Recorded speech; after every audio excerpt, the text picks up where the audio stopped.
그렇게 회계사들이 고생해가지고 나가는 정보가 사람들이 이걸 이용을 해야 되는데 안 보고 있는 거거든요. 아무리 좋은 요리를 해봤자 이게 무슨 의미가 있냐. 나는 이렇게 먹게 할 수 있어야겠다. 감사할 때 부실이 있는데 봐주겠다. 누가 용납을 안 하냐면 그 약간 테크니컬리 감사 의견 예. 나오잖아요. 적정 의견. 예. 그런 것에 대해서 일반인들이 잘 몰라요. 예. 감사의 역할, 회계사의 역할도 제가 봤을 때 잘 모르는 것 같아요. 일반인들이. 회계사란 무엇을 하는 사람이냐에 예. 대해서 일반 시청자들을 위해 좀 설명해 주실 수 있으신가요? 제가 처음에 회계사 시험을 준비한다고 했을 때 친척분이 야 너는 공부 잘하는데 회계사를 하려고 하냐 세무사를 준비하는 게 낫지 않냐. 사실은 그 당시에는 회계사 자격을 따면 세무사 자격이 같이 주어지는데 그래서 제가 회계사 합격하면 세무사 자격은 주어지는데요 그랬더니 아 그래?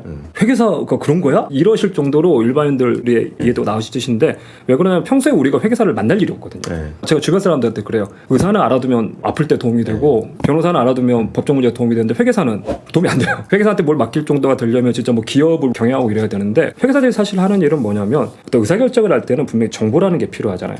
자본주의 파수꾼이라는 얘기가 나오는 건 뭐냐면 자본주의라는 건 내가 사업을 하기 위해서 내 돈만 가지고 하지 않고 다른 사람들의 자본을 받아가지고 주식회사라는 제도를 만들어서 운영을 할 수 있다. 그래서 조선시대나 고려시대에는 내가 아무리 좋은 사업에 대한 아이디어 이런 분류 같은 걸 하려고 하더라도 내 돈이 없으면 할 수가 없었는데 지금은 나는 아이디어만 있으면 투자를 받아가지고 할 수가 있고 근데 그걸 하기 위해서는 이 회사가 어떤 회사고 어떤 서비스를 하는지에 대해서 그걸 믿을 만한 정보를 제공을 해야 되는데 너네 돈 얼마 벌어 어느 정도 이익이 났어 이걸 보여줄 때 회사에만 전적으로 의존하면 속일 수가 있잖아요. 실제로 벌지 않았는데 벌었다고 속일 수도 있고 이익이 잘 나고 있다고 거짓말을 할 수도 있으니까 그래서 뭘 하냐면 니네 말만 믿어서는 안 되겠고 외부에 누군가가 가가지고 그걸 검증하는 단계를 한번 거쳐야겠다. 내부 사람이 아닌 외부에 있는 제3자 그래서 외부 감사인이라고 그러는데 실제 시장에 있는 사람들 투자자들한테 정보를 제공하기 전에 외부 감사인한테 중간에 한번 검증을 받아라. 그러면 회계사는 가가지고 이 회사가 지금 시장에 내모되려고 하는 그 재무 정보가 이 회사의 상태랑 일치를 하는지 이게 옳은 정보인지 여러 가지 확인을 하죠. 확인을 한 다음에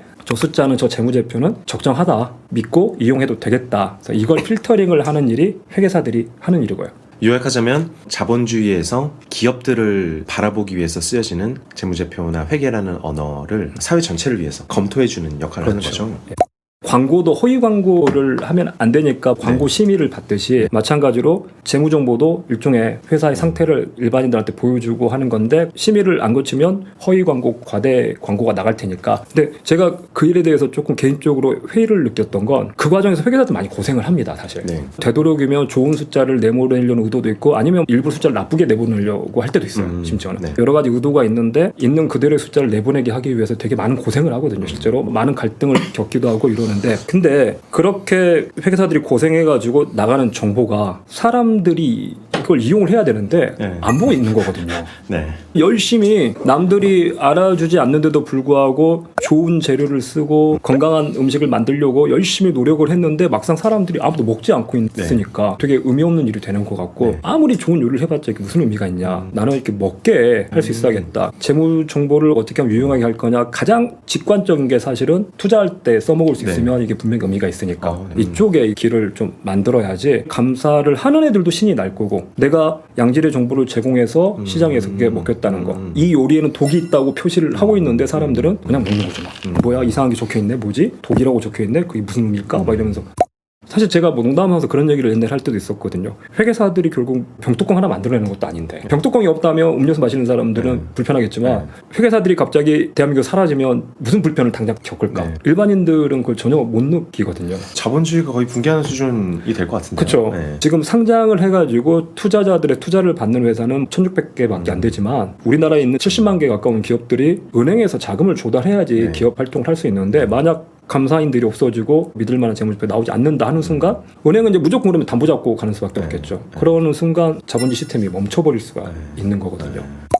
회계사는 그럼 다 B2B인 거잖아요. 기업을 기본적으로 대상으로 그렇습니다. 매출하는 거죠. 그리고 수익은 다 감사를 하는 회사에서 수익을 받는 건가요? 예, 기본적으로 피감사인한테 돈을 받는 구조예요. 그러다 보니까 안 좋은 시선 중에 하나가 분명히 뭐가 있냐면 네가 감사하는 대상한테 돈을 받는 거면 네. 감사가 제대로 되겠냐. 나한테 돈을 주는 고객을 내가 감사를 하는데 이 고객이 나쁘다는 얘기를 할 수 있냐. 네. 관계 끝날 텐데 네. 분명히 이 부분이 있거든요. 없다고 말씀 못 드립니다. 그래서 이제 옛날에는 감사가 지정제라고 해가지고 나라에서 지정해줬어요. 네. 삼성전자 너는 얘한테 받아. 네. 누구는 얘한테 받아. 밖에서 보기에는 야 그게 맞지 않냐라고 생각을 하실 수도 있는데 그렇게 되면 회계법인들이 노력을 안 해요. 옛날에 그 지정제를 했을 때 봤더니 감사 품질이 낮아진다고 나오거든요. 네. 적극적으로 감사를 할 이유가 없죠. 어차피 이 회사를 열심히 들어가서 뭐가 있다고 끄집어내나 안 끄집어내나 네. 볼돈은 나라에서 정해주니까. 네. 그래서 이게 문제가 있다 해가지고 자율수임제로 바꿨는데 그건 또 말씀드렸던 그런 문제가 있어가지고 네. 최근에 나왔던 것 일정 기간은 자율수임을 하되 일정 기간이 지나면 바꿔라 3년씩. 이런 식으로 바뀌고 밖에서 보기엔 네가 돈 받고 감사하면 제대로 못할 수 있잖아 라고 생각을 하시는데 이걸 믿을 수 있는 게 제가 만약 못 믿을 거면 의사결정을 할 때 재무제표 보고 안 하겠죠. 감사했던 사람이고 실제로 그 내부 로직을 잘 알고 있는데 밖에 나와서 재무제표를 그래도 이용한다는 건 직업의식이 있을 거다, 양심이 있을 거다, 그래서 믿을 만한 데이터가 나올 거다가 아니라 얘들이 돈을 벌려고 노력할 거다예요. 회계법인이 돈을 벌려면 큰 회계법인은 어떻게 돼 있냐면 자기들 매출이 100이라면 감사로 보는 건 30밖에 안 되거든요. 오히려 세무로 한 20 벌고 네. 컨설팅이 50%입니다. 그래서 큰 회계법인들은 감사를 굳이 안 하려고 해요. 컨설팅이 제한이 되거든요. 감사해서 1억 받지만 컨설팅으로 10억을 받으니까 네. 컨설팅 10억 받는 것 때문에 감사 의견은 대강할 수 있잖아. 그러다 보니까 회계법인 입장에서는 뭐가 좋냐면 감사 안 하고 컨설팅하는 게 좋아요. 제가 속해 있던 회계법인 같은 경우가 삼성전자를 감사를 하는데 삼성전자 감사하고 받는 돈이 커 보이지만 사실 그 회계법인이 감사하는 회사가 1000개가 넘거든요. 감사 보수가 전체 매출에 차지하는 비중이 30%이고 그 30% 안에서 1000개 중에 하나일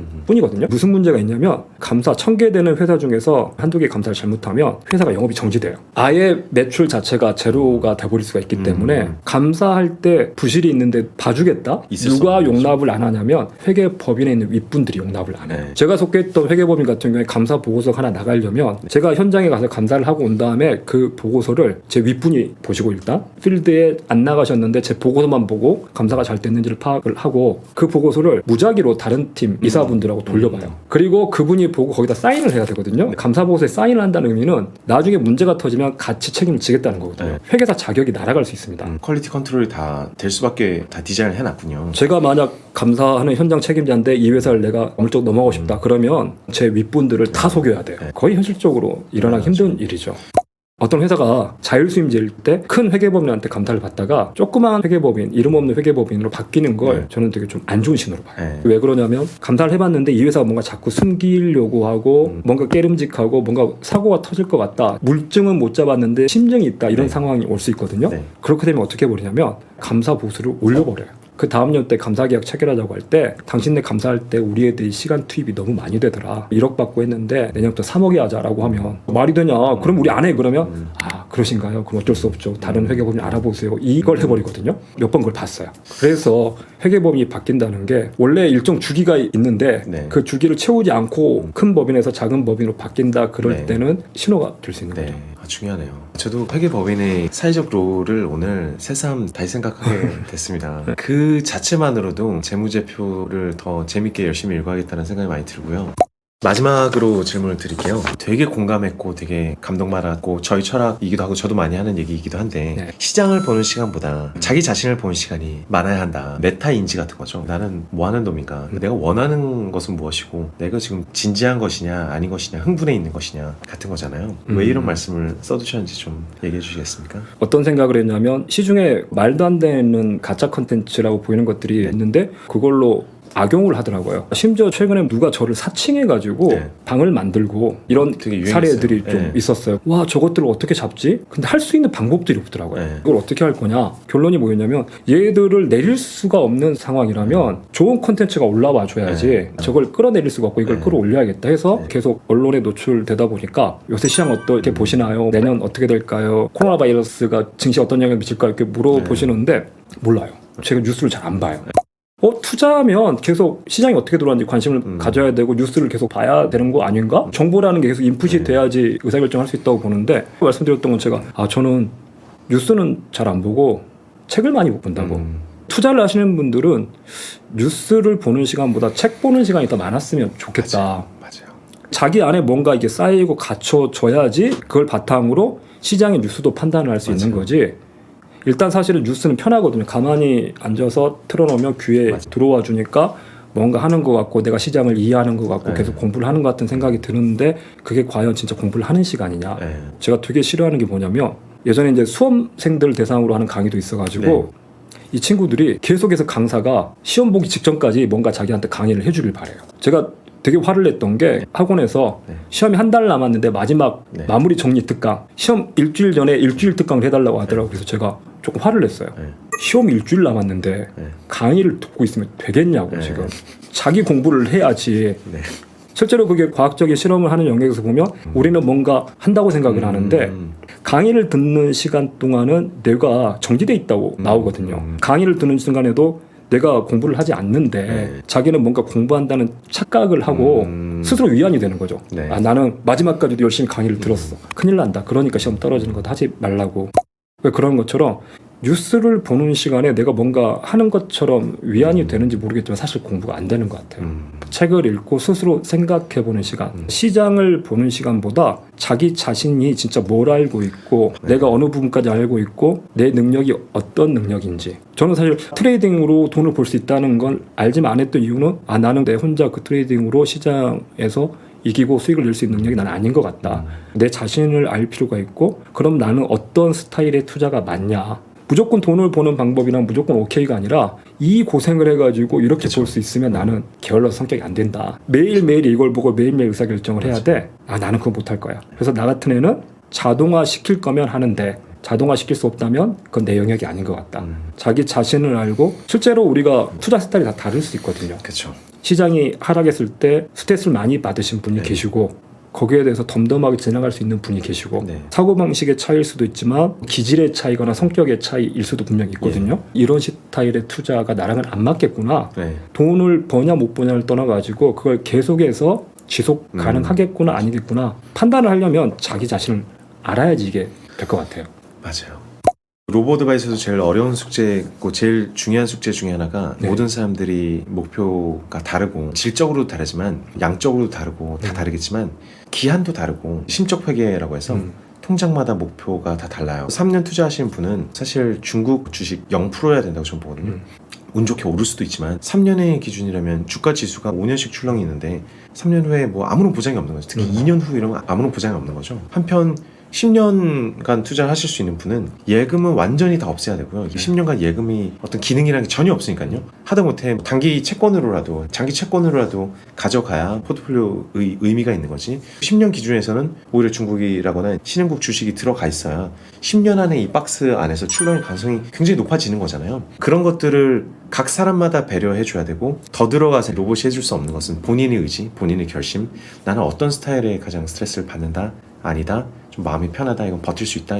얘는 못 버텨. 이 관념은 못 버티겠어. 이 관념은 버틸 수 있어 하는 것들이 관념적으로 사람마다 다 다른 거니까 그걸 스스로 명상하듯이 또 닦듯이 해서 좀 찾아내야 된다는 생각이 들고 요새는 이제 의도적으로 뉴스를 좀 보려고 하는데 관심이 잘 안 가요. 투자에서도 의미가 없고 제 경영에서도 의미가 없고 제 고객들의 성공에도 의미가 없는 뉴스인데 코로나 바이러스 뭐 관심 좀 가지지만 공포만 느껴지지. 한 이틀에 한 번 정도 업데이트 받으면 저는 딱 적당한 것 같거든요. 한 5초 정도 업데이트 받으면 요새 심각하다. 심각하구나. 마스크 써야겠구나. 통제해가면서 뭔가 할 수 있는 게 아무것도 없잖아요.